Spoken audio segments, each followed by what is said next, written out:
ఇక బీఆర్ఎస్ ఉంటుందో లేదో మరి ఆయన్నే చెప్పాలి. ఇప్పుడు స్పీకర్ చెప్తే కూడా నమ్మటట్లేదు.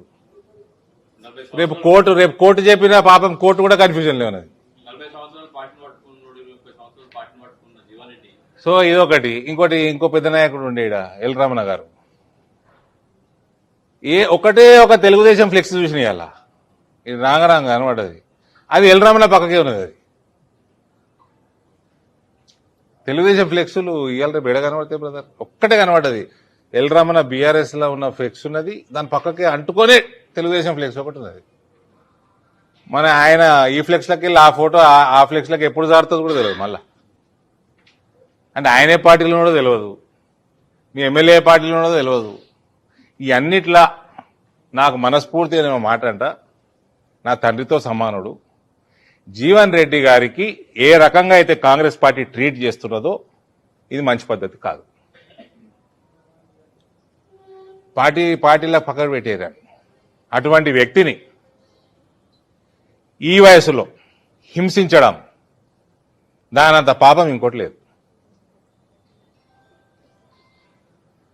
ఆయనతోటి మాట్లాడవచ్చు, ఆయనని కన్విన్స్ చేసుకోవచ్చు. ఆయన పెద్ద టఫ్ క్యారెక్టర్ ఏం కాదు, పాపం మంచోడు, చాలా సౌమ్యుడు. ఇట్లా ఈ రకంగా మనక్షోభకి గురి చేయడం అన్నది ఇది కాంగ్రెస్ పార్టీ మంచి విధానం కాదు. ఏమి ఇప్పుడు ఎలక్షన్ల టైం కానీ నేను నిజంగా కూడా నాకు కూడా బాధ ఉంది. చక్కగా పోయి ఆయనను పోయి పలకరిద్దామని ఉంది. ఎలక్షన్స్ టైం కాబట్టి పోతలేను నేను, బాగుండదేమో, ఆయనకు కూడా మంచిది కాదు. నేను ఎప్పుడు గౌరవిస్తాయనని అది ఆయనకు కూడా తెలుసు. ఆయనతో కొట్లాడడం కూడా ఇష్టం లేకుండా నాకు. నేను లోపల అనుకుంటుంటే ఈ పెద్ద మనిషి ఇటు ఎందుకు వస్తుండు కరీంనగర్ వాళ్ళు, కానీ ఆయన కరీంనగర్కి ఎక్కువ సుపరిచితుడు, ఇక్కడికి ఎందుకు వస్తుండ అని అనుకుంటుంటే ఆయన వచ్చిండు, తప్పు చేసిండు. సరే, what ever it is.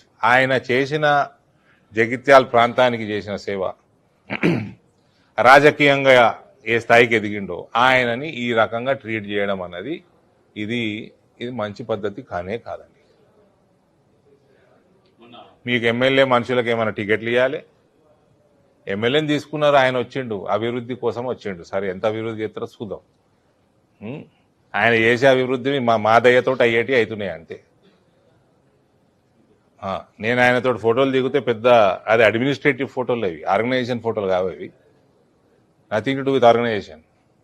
Revanth Reddy Narendra మోడీతో ఫోటోలు వచ్చినట్టు, అమిత్ షా తోటి వచ్చినట్టు ఇవి అంతే. No other. Need not read between the lines. So ఆయన అభివృద్ధి కోసం వచ్చిండు కదా, ఆ అభివృద్ధి మా వల్ల వస్తున్నది. కాంగ్రెస్ పార్టీతో లొట్టపీసు కూడా వస్తలేదు, రూపాయి లేదాడ. సో అదే ఇప్పుడు ఎంత చిక్కుముడు పడిపోయిందంటే ఆ మెదడు జగిత్యాలు ఎంటర్ కాగానే ఫ్లెక్సీలు చూసి, ఇదేంతరా ఈయన ఇప్పుడు తెలుగుదేశంలో ఉండే ఇప్పుడు ఏడున్నాడు, ఈయన స్పీకరు జడ్జి ఏమో ఒక బీఆర్ఎస్ అన్నాడు, ఈడ కాంగ్రెస్ ఫ్లెక్సీలు ఉన్నాయి. ఎల్ రమణ ఇండ్లు ఉన్నాడు, అందులోకి పోయేటట్టున్నాడు, మళ్ళా పచ్చకండవ కప్పుకుంటాడా. ఇది ఏందండి జగిత్యాలు ఇట్లా సత్యన అంటే నా సొంత వరకు కూడా అర్థమైతలేదంటే చూడండి, చిక్కుముడి పడిపోయింది మెదడు. మీ క్వశ్చన్లకి నేను ఆన్సర్ ఇవ్వలేను. మళ్ళీ ఆయననేమో పార్టీ మారిండు, మరి మారలేదంటున్నాడు. మరి మారలేదంటే కాంగ్రెస్ నచ్చుతలేదా, మళ్ళా మారతాడా? మరి మారితే ఏ పార్టీలకు పోతాడో ఆయన చెప్పాలి.